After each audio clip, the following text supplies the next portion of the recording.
দর্শক স্বাগত এশিয়ান সংবাদ বিশ্লেষণে। এশিয়ান সংবাদ বিশ্লেষণে পুরোটা সময় জুড়ে আপনাদের সাথে রয়েছি আমি উর্মি আক্তার। দর্শক, আমরা প্রতিনিয়ত আলোচনা করে থাকি দেশের শীর্ষস্থানীয় কিছু পত্রপত্রিকাগুলো নিয়ে। তো আজও তার ব্যতিক্রম নয়। আজও আলোচনা করব দেশের শীর্ষস্থানীয় কিছু পত্রপত্রিকাগুলো নিয়ে। তো কথা বাড়াবো না, চলে যাবো আজকের অনুষ্ঠানের মূল আয়োজনে। দেখে নেব আমার হাতে থাকা পত্রিকাগুলোতে কি কি প্রধান প্রধান শিরোনাম হয়েছে। তো এই মুহূর্তে আমার হাতে প্রথমে রয়েছে দৈনিক দেশ রূপান্তর। দেশ রূপান্তর প্রথমেই বড় করে একটি শিরোনাম করেছে, ও বন্ধু মানুষ মানুষের জন্য। এবং পাশে রয়েছে, রাষ্ট্রের 5 খাতের সংস্কার বিএনপিও চায়, রাজনৈতিক দলগুলোর সমন্বয়ে একটি জনকল্যাণমূলক জাতীয় ঐক্যমতের সরকার প্রতিষ্ঠা করে রাষ্ট্র সংস্কার করা হবে বললেন রিজভী। এবং তার নিচে রয়েছে, এবার শেখ হাসিনার সঙ্গে সাকিব ফেরদৌস আসামি এবং বিচারপতি মানিক কানাইঘাট সীমান্ত থেকে আটক। এবং তার পাশে রয়েছে, দুর্গত ৪৯ লাখ আরও 7 জনের মৃত্যু। এবং 12 জেলায় বন্যা, মৃত্যু বেড়ে 15, পানিবন্দী প্রায় 10 লাখ পরিবার। 24 জেলায় 3,38,922 হেক্টর জমির ফসলের ক্ষতি, বিশুদ্ধ পানি খাবারের অভাবে কিছু এলাকায় মানবিক বিপর্যয়। এবং সরকারের 2 দপ্তরের 2 রকম তথ্য। এবং তার নিচে রয়েছে, উদ্ধারের অপেক্ষায় বানভাসীরা। তার পাশে রয়েছে, সতর্কতা ব্যবস্থায় পরিবর্তন জরুরি। বঙ্গোপসাগরে ঘূর্ণিঝড় সৃষ্টির আগ থেকে বিভিন্ন সতর্ক সংকেত দিয়ে উপকূলবাসীকে সতর্ক করা হয়, কিন্তু অতিবৃষ্টি কিংবা বন্যা নিয়ে আগাম কোনো সতর্কতা নেই। এমনকি বিশ্বের অনেক দেশে রেড ও অরেঞ্জ সিগন্যাল দিলেও আমাদের দেশে আবহাওয়া অধিদপ্তর শুধু দীর্ঘমেয়াদী পূর্বাভাস ও বন্যার সতর্কীকরণ কেন্দ্র শুধু নদীর পানি বৃদ্ধির সিগন্যাল দিয়ে থাকে। এবং তার পাশে রয়েছে, মোবাইল নেটওয়ার্ক বিদ্যুৎ বন্ধে উৎকণ্ঠা। এবং কবরের মতো কক্ষে দেখেছি মৃত্যু, আয়নাঘরে 61 দিন, দেশ রূপান্তরকে বিএনপি নেতা সালাউদ্দিন আহমেদ। এবং তার পাশে রয়েছে, মসজিদে আশ্রয় দুর্গত সনাতন ধর্মাবলম্বীদের। দর্শক, এ ছিল দৈনিক দেশ রূপান্তরের সর্বশেষ এবং প্রধান প্রধান শিরোনামগুলি। চলে যাচ্ছে পরবর্তী পত্রিকায়। এই মুহূর্তে আমার হাতে রয়েছে দৈনিক সময়ের আলো। সময়ের আলো প্রথমে শিরোনাম করেছে, সীমাহীন দুর্ভোগে অর্ধকোটি বানভাসী, 2 নারী সহ 13 জনের মৃত্যু। চট্টগ্রাম ও সিলেট বিভাগে ভয়াবহ বিপর্যয়, 11 জেলায় প্রায় 45 লাখ মানুষ ক্ষতিগ্রস্ত। ভারত থেকে নেমে আসা পানীয় টানা প্রবল বর্ষণে সৃষ্ট বন্যা ভয়ঙ্কর রূপ নিয়েছে। এতে মারাত্মকভাবে বিপর্যস্ত হয়ে পড়েছে চট্টগ্রাম ও সিলেট বিভাগের কয়েকটি জেলার মানুষের জীবন। এবং পাশে রয়েছে, বিদ্যুৎহীন 10 জেলার বেশিরভাগ গ্রাহক, বন্ধ কয়েকটি উপকেন্দ্র। উজানের পানি ঢলার ভারী বৃষ্টিতে বন্যার কারণে পানিবন্দী হয়ে পড়েছে 10 জেলার 42 লাখের বেশি মানুষ। বন্যার কারণে বিদ্যুতের বেশ কয়েকটি উপকেন্দ্র পানি ঢুকে পড়েছে, বেশ কয়েকটি উপকেন্দ্রে আছে ঝুঁকিতে। এ অবস্থায় উপকেন্দ্র বন্ধের পাশাপাশি নিরাপত্তাজনিত কারণে পল্লী বিদ্যুৎ সমিতি ও পিডিভি তাদের অধীন বন্যা কবলিত এলাকাগুলোর বিদ্যুৎ সরবরাহ বন্ধ রেখেছে।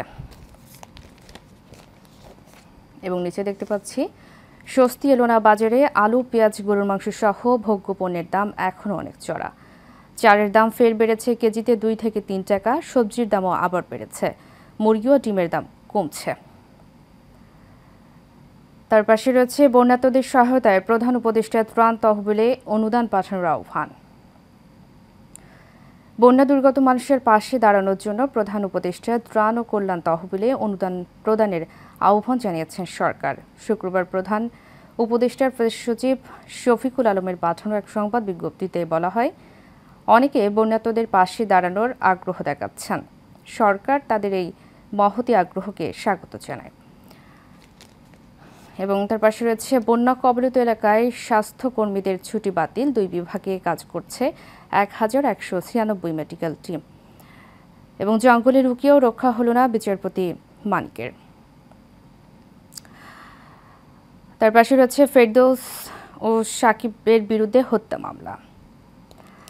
নিচে রয়েছে, শিক্ষক শিক্ষার্থী সাংবাদিক আইনজীবী সমন্বয়ে গণতান্ত্রিক অধিকার কমিটি। এবং এক চোখের আলোয় গড়বে নতুন বাংলাদেশ, বৈষম্য বিরোধী ছাত্র আন্দোলনে গুলিতে আহত 2 শিক্ষার্থী, এখনও পুরো শরীরে 6টা গুলি, চিকিৎসার জন্য সাহায্য না পেয়ে পরিবারের অসন্তোষ। দর্শক, এ ছিল দৈনিক সময়ের আলো পত্রিকার সর্বশেষ এবং প্রধান প্রধান শিরোনামগুলি। দর্শক, এই মুহূর্তে আমাদের সাথে যুক্ত হচ্ছেন আমাদের আজকের অতিথি ডক্টর আব্দুল্লাহ আল মামুন, সমাজ বিশ্লেষক ও শিক্ষক, ঢাকা বিশ্ববিদ্যালয়। জি, আমাকে শুনতে পাচ্ছেন? জি জি, শুনতে পাচ্ছি। জি, ডক্টর আব্দুল্লাহ, আপনাকে স্বাগত এশিয়ান সংবাদ বিশ্লেষণে। আমরা আজকে আলোচনা করব বন্যা কবলিত এলাকার উদ্ধার কাজ ও ত্রাণ বিতরণ নিয়ে। তো বর্তমানের অবস্থা আমরা দেখেছি যে স্মরণকালের ভয়াবহ বন্যা পরিস্থিতির শিকার হয়েছে বাংলাদেশের মানুষ। তো এমন অবস্থায় কোন বিষয়টিকে আগে গুরুত্ব দেওয়া উচিত, ত্রাণ বিতরণ নাকি উদ্ধার কার্যক্রম? না, ধন্যবাদ আপনাকে। আমি এই ঢাকা বিশ্ববিদ্যালয় থেকে যে ত্রাণ এবং উদ্ধার কার্যক্রম চলছে তার সঙ্গে যুক্ত। ওখানকার বাস্তব যে পরিস্থিতি সেটি সম্পর্কে আমি কিছুটা ওয়াকিবহাল। আমি মনে করি যে দুটো পাশাপাশি চালাতে হবে। যেটি হচ্ছে যে ঢাকা বিশ্ববিদ্যালয়ের শিক্ষার্থী এবং বৈষম্য বিরোধী ছাত্র আন্দোলনের যে উদ্যোগ, সেখানে আমরা দেখতে পাচ্ছি যে ঢাকা বিশ্ববিদ্যালয়ের TSC, social science building, DUCSU cafeteria সহ অন্যান্য ভবনে ত্রাণ রাখার জায়গা নেই। সমস্যাটি যেটি হচ্ছে যে সাপ্লাই চেইন বা কিভাবে ত্রাণটি যে আক্রান্ত এলাকাগুলোতে যাবে সেটি। সেজন্য আমি মনে করি যে দুটোই একসাথে চলা উচিত। যে সেনাবাহিনীর নেতৃত্বে সরকারের বিভিন্ন সংস্থা এবং বেসরকারি এবং পেশাজীবী সংগঠনগুলো থেকে যে উদ্ধার কার্যক্রম চলছে সেটি যেমন একদিকে চলমান থাকতে হবে, তেমনি যে ত্রাণের যে বিষয়টি সেটিও পাশাপাশি চলতে হবে। গতকালকে আমরা জানি যে আমাদের শিক্ষার্থীরা, বিশেষ করে বৈষম্য বিরোধী ছাত্র আন্দোলন এবং ঢাকা বিশ্ববিদ্যালয়ের বিভিন্ন শিক্ষার্থীরা আমাদের কুমিল্লা, নোয়াখালী, ফেনী, লক্ষ্মীপুরের বিভিন্ন অঞ্চলে গেছে। যেটি হচ্ছে যে একদিকে যেমন উদ্ধার করা।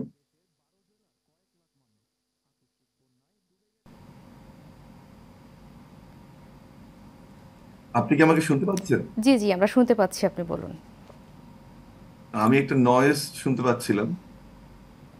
জি, আপনি কি শুনতে পাচ্ছেন এখন? জি জি, আমরা শুনতে পাচ্ছি, আপনি জি, বলুন। যেটি বলছিলাম যে দুটোই পাশাপাশি হতে হবে আমাদের। যে সংবাদটা আমরা পাচ্ছি মাঠ থেকে, কারণ আমাদের বিভিন্ন, শুধু ঢাকা বিশ্ববিদ্যালয় নয়, বিভিন্ন শিক্ষার্থীরা সেখানে যে কাজ করছে এবং অন্যান্য পেশাজীবী সংগঠন বা ভলান্টারি অর্গানাইজেশন গুলো, যে একদিকে যেমন আটকে পড়া মানুষের সংখ্যা আছে, তেমনি একইভাবে বিভিন্ন মানুষের খাদ্য সমস্যা আছে এবং আশ্রয় কেন্দ্রগুলোতে খাবারের সমস্যা আছে। এই জন্য আমি মনে করি দুটো পাশাপাশি চলতে হবে। জি, ঢাকা বিশ্ববিদ্যালয় থেকে যে ত্রাণ সমন্বয় করা হচ্ছে এবং সারা দেশ থেকে এটি কিভাবে সমন্বয় করছেন? যে ঢাকা বিশ্ববিদ্যালয়ের ইয়েটা আমি বলি একটু, যে যেটি করা হয়েছে দুই ভাবে হচ্ছে এখান থেকে। ত্রাণ এবং দুর্যোগ ব্যবস্থাপনা মন্ত্রণালয়ের সঙ্গে যুক্ত হয়ে বৈষম্য বিরোধী ছাত্র আন্দোলন তাদের মতো করে করছে, এবং সেখানে শুধু ঢাকা বিশ্ববিদ্যালয় নয়, দেশের বিভিন্ন বিশ্ববিদ্যালয়ের শিক্ষার্থীরা অংশগ্রহণ করছে, সরকারি বেসরকারি সব বিশ্ববিদ্যালয়।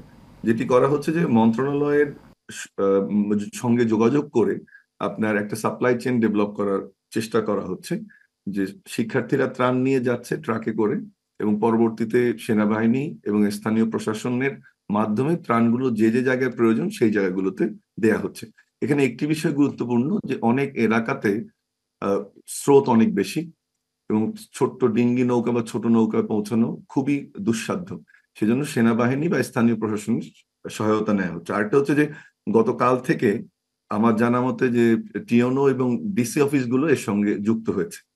আর যেটি করা হচ্ছে যে একটি প্রক্রিয়া, যে একটা টিম যখন যাচ্ছে, যদি ত্রাণ শেষ হয়ে যায়, তারা যদি কোনো দুর্গম এলাকায় থাকে বা কোনো ডিস্ট্রিক্টের যে কোনো এলাকায় থাকুক, তারা ত্রাণ শেষ হওয়ার পরে তালিকা করে আসছে এবং সাথে সাথে কিন্তু আরেকটি টিম যুক্ত হচ্ছে। আমি গতকাল রাতের একটি উদাহরণ দিই, যে তখন রাত বোধহয় 3:30 কি 4টা, আমি ক্যাম্পাস থেকে এসেছি 4টার দিকে।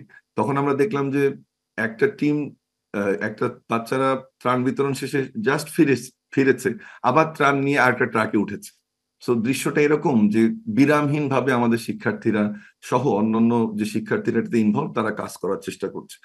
নতুন আরেকটি আপডেট আপনাকে আমি দিতে চাই আপনার মাধ্যমে দর্শকদের, যে কোঅর্ডিনেশনটা এখন আরো বেটার হচ্ছে প্রথম দিকের চেয়ে। এবং আপনি জেনে খুশি হবেন যে এখন বিভিন্ন হাসপাতালের ডাক্তার এবং বিভিন্ন মেডিকেল কলেজের শিক্ষার্থীরা যুক্ত হচ্ছে। কারণ বন্যার পানির কিছুটা নেমে যাচ্ছে, অলরেডি কয়েকদিন অবস্থান করার জন্য সেখানে স্বাস্থ্যসেবার প্রয়োজন হচ্ছে। তারা সেখানে এখন যুক্ত হচ্ছে, এবং আমাদের যে টিমগুলো যাচ্ছে সেখানে কিন্তু মেডিকেলের শিক্ষার্থী এবং বিভিন্ন বিশ্ববিদ্যালয়, বিভিন্ন মেডিকেল কলেজের শিক্ষার্থী এবং বিভিন্ন ডাক্তাররা তাদের সাথে যুক্ত হচ্ছে। আরো একটি আপডেট আপনাকে দেই, এবং একটি ভালো খবর যে ফার্মাসিউটিক্যালস কোম্পানিগুলো তারা নিশ্চিত করেছে যে এই বন্যা উপদ্রুত এলাকায় বা বন্যা আক্রান্ত এলাকায় যে ঔষধের প্রয়োজন হবে তারা বিনামূল্যে ঔষধগুলো দেবে।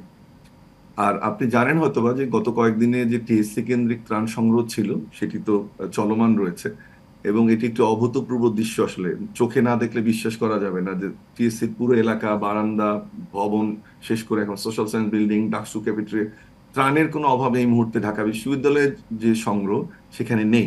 এবং হাজার হাজার মানুষ, গতকাল যেটা আমি বললাম যে আমি রাত 4টার সময় ক্যাম্পাস থেকে এসেছি, এবং তখন আমরা মৌলভীবাজারে ত্রাণ পাঠাচ্ছিলাম সোশ্যাল সায়েন্স বিল্ডিং থেকে।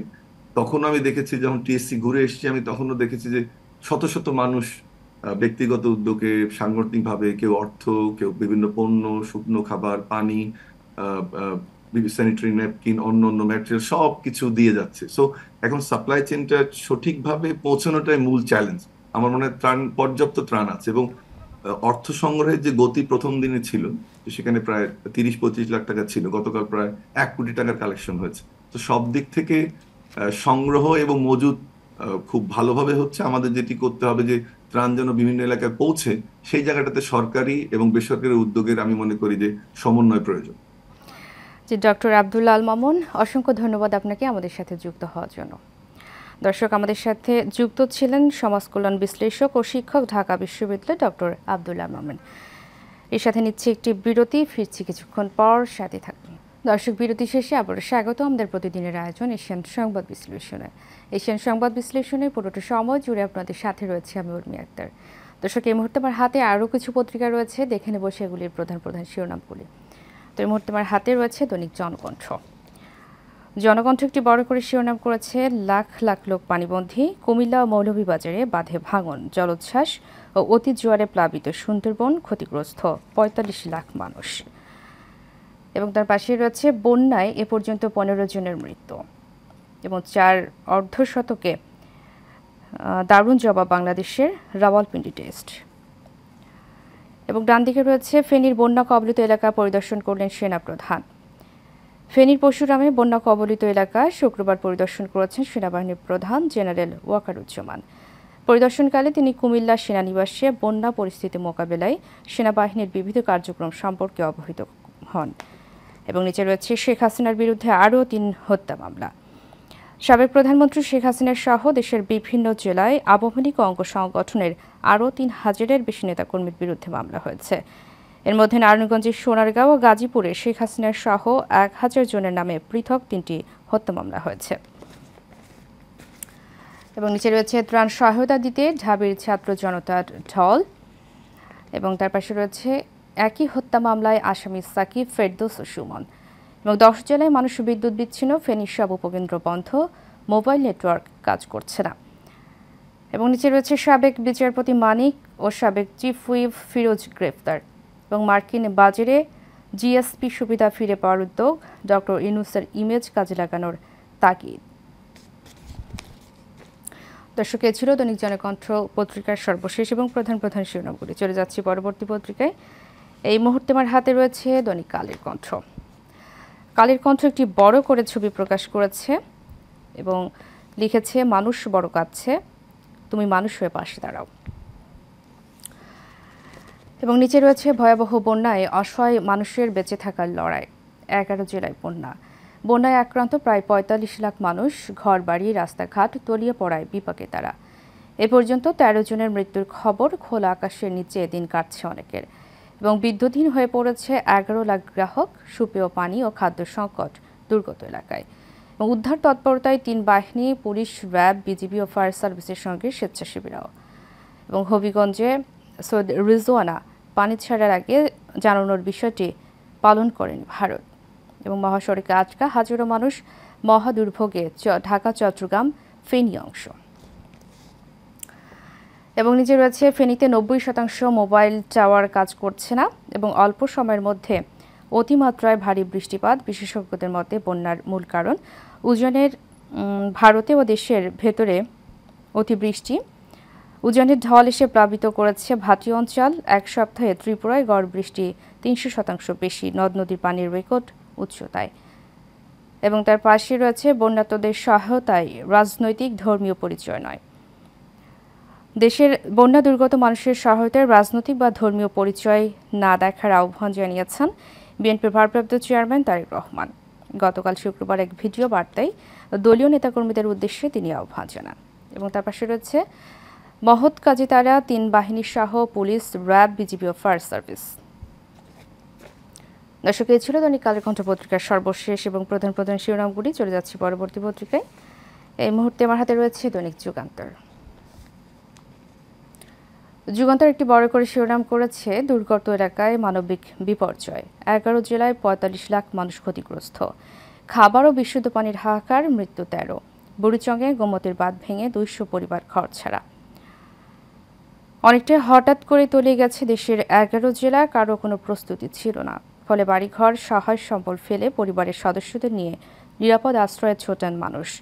ফেনী, নোয়াখালী, লক্ষ্মীপুর ও কুমিল্লায় প্রত্যন্ত এলাকার মানুষ সেই সুযোগও পাননি। এসব অঞ্চলে নিজ বাড়িতেই আটকা পড়েছেন লাখো মানুষ। এবং নিচে রয়েছে, ধীরগতিতে উন্নতি হচ্ছে বন্যা পরিস্থিতির। ধীরে ধীরে দেশের বন্যা পরিস্থিতির উন্নতি হচ্ছে। উত্তর পূর্বাঞ্চল, পূর্বাঞ্চল ও দক্ষিণ পূর্বাঞ্চলের প্রধান নদীগুলোর পানি ধীরগতিতে কমেছে। পানি উন্নয়ন বোর্ডের বন্যা পূর্বাভাস ও সতর্কীকরণ কেন্দ্রের তথ্য অনুযায়ী শুক্রবার সকাল 9টায় 7টি নদীর 14টি পয়েন্টে বিপদসীমার উপর দিয়ে পানি প্রবাহিত হয়। এবং তার পাশে রয়েছে, গণত্রাণ কার্যক্রমের মানুষের ঢল, বৈষম্য বিরোধী ছাত্র আন্দোলনের ব্যানারে স্বেচ্ছাশ্রম।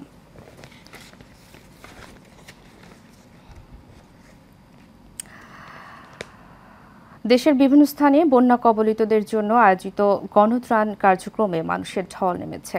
শুক্রবার নানা শ্রেণী পেশার মানুষ ঢাকা বিশ্ববিদ্যালয়ে দলে দলে আসেন ত্রাণ সংগ্রহ করে মাঠ পর্যায়ে পৌঁছাতে। বৈষম্য বিরোধী ছাত্র আন্দোলনের ব্যানারে স্বেচ্ছাশ্রম দিচ্ছেন ঢাকা বিশ্ববিদ্যালয় সহ রাজধানীর বিভিন্ন শিক্ষা প্রতিষ্ঠানের শিক্ষার্থীরা। এবং তার পাশে রয়েছে, প্রধান উপদেষ্টার ত্রাণ তহবিল গঠন। দেশের দক্ষিণ পূর্বাঞ্চলের 11 জেলায় চলমান ভয়াবহ বন্যা পরিস্থিতি, দুর্গতদের জরুরি উদ্ধারে তৎপরতার পাশাপাশি ত্রাণ বিতরণে অংশ নিয়েছে পুলিশ, র্যাব, বিজিবি ও কোস্টগার্ড বাহিনীর সদস্যরা। বন্যার্তদের সহায়তায় আগ্রহীদের উদ্যোগকে স্বাগত জানিয়েছে অন্তর্বর্তীকালীন সরকার। এবং নিচে রয়েছে, দুর্নীতিতে নিমজ্জিত ওয়াফুফে সালাউদ্দিনের যত অনিয়ম, 1.5 যুগের দুঃসময়ে ফুটবল হারিয়েছে ঐতিহ্য। এবং বিচারপতি মানিক ও আসম ফিরোজ গ্রেপ্তার। সুপ্রিম কোর্টের অবসরপ্রাপ্ত বিচারপতি AHM শামসুদ্দিন চৌধুরী মানিককে গ্রেফতার করেছে বর্ডার গার্ড বাংলাদেশ। শুক্রবার রাতে ভারতে যাওয়ার প্রাক্কালে সিলেটের জকিগঞ্জ সীমান্ত থেকে তাকে গ্রেফতার করা হয়।